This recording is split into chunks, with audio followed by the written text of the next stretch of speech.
My name is Peter Kory. In a short span of 17 years, the first 17 years of my life, I was also known as Peter Korytowski, Pierre Englinger, and Pierre Boivin, depending on who was hunting me at the time.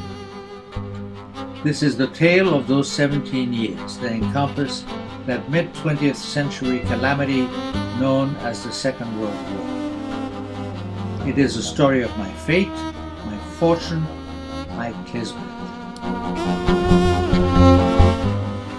My parents died in Auschwitz, but I'm getting ahead of myself. We lived in relative peace in Berlin until 1932.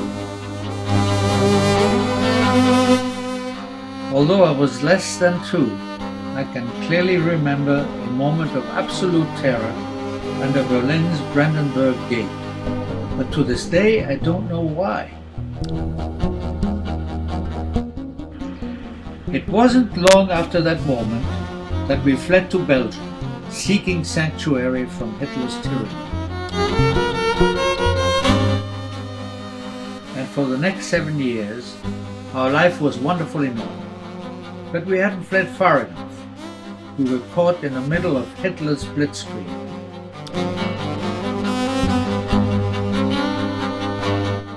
My father, who fled Hitler's Germany because he was a Jew, was taken prisoner by the Allies because he had fought for Germany in World War I. My mother and I were forced to abandon everything we owned.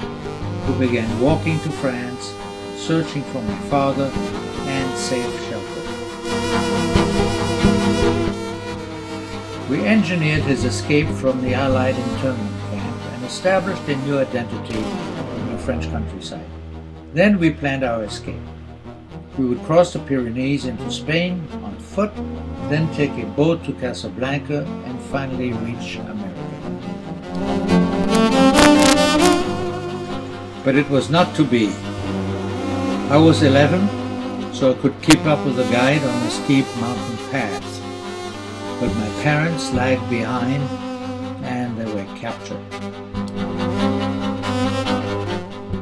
The next morning, peering out of the window of the bus that would take me safely back to our village, I saw my parents for the last time. They were under German guard and headed for certain death.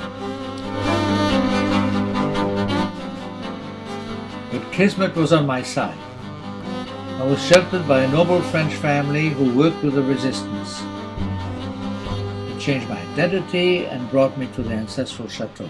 I lived there as a member of their family, carrying messages for the resistance. I felt safe even through the darkest of times when the Germans occupied the chateau. When the war ended, they wanted to adopt me, but the Zionist organizations opposed it. I was sent to an Orthodox orphanage until a transfer to Israel to fight in its struggle for independence could be arranged. Once again, kismet intervened.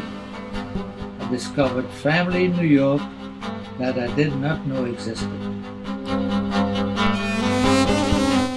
And when the Mauritania sailed past the Statue of Liberty in New York Harbor, I knew I had found the last shelter I would ever need, a new life, and a new continent.